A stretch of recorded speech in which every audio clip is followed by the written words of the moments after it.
Death by water को famous American British poet और critic T S. Eliot ने लिखा, जिन्होंने लिटरेचर में नोबेल प्राइज़ विन किया। He is best known for writing modern poems जो एक्सप्लोर करती हैं complicated feelings and spiritual struggle of the 20th century.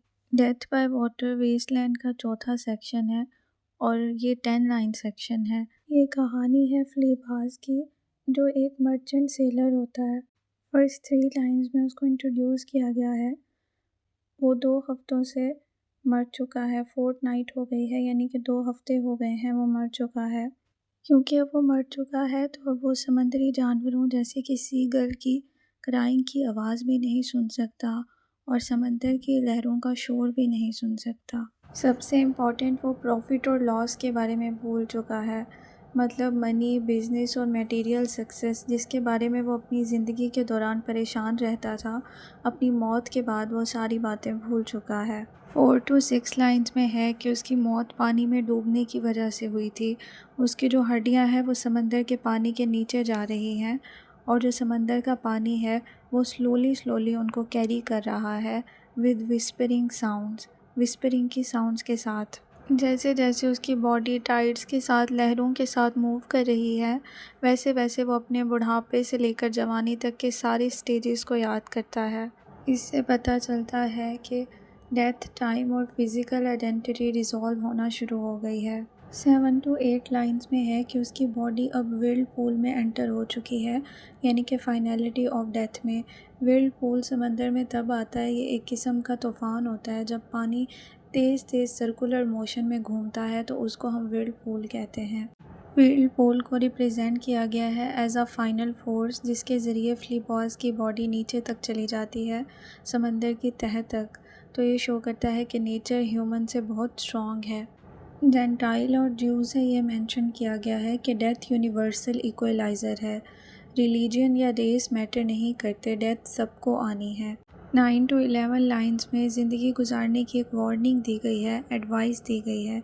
यहाँ पे जो लफ्ज़ है व्हील, वो वैसे तो रेफ़र कर रहा है शिप के स्टीयरिंग व्हील को, लेकिन ये सिंबलाइज़ कर रहा है किस्मत के व्हील को या फिर ज़िंदगी के साइकिल को।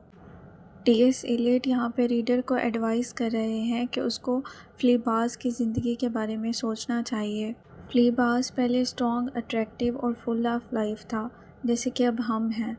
तो एक रिमाइंडर है कि हम सब को एक ना एक दिन, हम सब मॉर्टल हैं, एक ना एक दिन हम सबको मौत आनी है। तो हमें अपनी ग्रीड और वैनिटी यानी कि ईगो से हटकर सोचना चाहिए। फर्स्ट थीम है death is the great equaliser, मतलब कि डेथ सबको आनी है। इट डज़ंट मैटर कि तुम रिच हो, पुअर हो, हैंडसम हो या किसी डिफरेंट रिलीजन से हो, जैसे कि जेंटाइल और ज्यू को मेंशन किया गया है। In the end everyone ends up in the same way. Second है money doesn't matter in the end. Poem में प्रॉफिट और लॉस को मेंशन किया गया है, जो रिप्रेजेंट करता है मटेरियलिज्म को। जब फ्लीबाज की डेथ हो जाती है तो वो मनी के बारे में, प्रॉफिट लॉस के बारे में, हर चीज़ के बारे में भूल जाता है। इसका मतलब कि वर्ल्डली सक्सेस जो है वो टेम्परेरी होती है।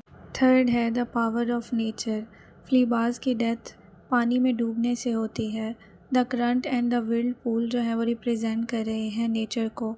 Human think that they are in control of their ships और लाइव्स। ह्यूमन को लगता है कि उन्होंने अपनी ज़िंदगियों और शिप को कंट्रोल कर रखा है, लेकिन नेचर मच स्ट्रॉन्गर होती है। पानी की लहरों के साथ उसकी हड्डियाँ तह तक चली जाती हैं समंदर के, और उसकी बॉडी विल्ड पूल में एंड को पहुंच जाती है। लिटरेरी डिवाइसेस की बात की जाए तो पर्सोनिफिकेशन यूज़ हुई है पोएम के अंदर, जैसे कि एक लाइन है picked his bones in whisper. इसका मतलब है समंदर की लहरें फ्लीबाज की बॉडी को अपने साथ कैरी करके ले जाती हैं और विस्पर वाली साउंड निकालती हैं, यानी कि विस्पर करती हैं एक पर्सन की तरह। पर्सोनिफिकेशन का मतलब यही होता है कि हम नॉन ह्यूमन थिंग्स को ह्यूमन ट्रेट्स दे देते हैं, जैसे कि समंदर की लहरों को विस्पर का साउंड दे दिया कि वो विस्पर कर रही होती हैं, जो कि ह्यूमन ट्रेट है। सेकेंड लिटरेरी डिवाइस मेटाफर है। मेटाफर में हम डायरेक्ट कंपैरिजन करते हैं किसी दो चीज़ों का, डायरेक्टली स्टेट कर देते हैं हम एक चीज़ को दूसरी की तरह। जैसे कि विल्ड पूल है, वो एक स्पिनिंग सर्कल ऑफ वाटर नहीं है सिर्फ, बल्कि ये एंड ऑफ लाइफ है। ये रिप्रेजेंट करता है कि डेथ कैसे हर एक को पुल कर लेती है। डजेंट मैटर उसकी रेस क्या है, उसका रिलीजन क्या है। डेथ द अल्टीमेट इक्वलाइज़र, ये एक शॉर्ट आइडिया है जिसके अंदर पूरी पोएम का एनालिसिस आ जाता है। फ्लीबाज एक वक्त पे सक्सेसफुल मर्चेंट था जिसने अब अपनी मनी, बिजनेस सब के बारे में भूल चुका है जब वो मर चुका है। समंदर की लहरों के साथ उसकी बॉडी बह गई है, बोन्स जो हैं वो तह तक पहुंच गई हैं, उसकी बॉडी विल्ड पूल के अंदर एंटर हो चुकी है, एंड को पहुंच चुकी है, एंड ऑफ लाइफ को। पोएम हमें वार्न कर रही है, लेसन दे रही है कि हमें एक बार फ्लीबाज की लाइफ की तरफ देखना चाहिए। एक वक्त पे वो स्ट्रॉन्ग और सक्सेसफुल होता था। डेथ सेम है एवरीवन के लिए, रिगार्डलेस ऑफ उनका स्टेटस, उनका रिलीजन, कुछ मैटर नहीं करता, जैसे कि जेंटाइल और जू की बात की गई है। ये पोएम लेसन दे रही है कि इंसान को हम्बल होना चाहिए और हमें अपनी ईगो से हटकर सोचना चाहिए। इवेंचुअली सबका एंड सेम ही होना है, यानी कि डेथ।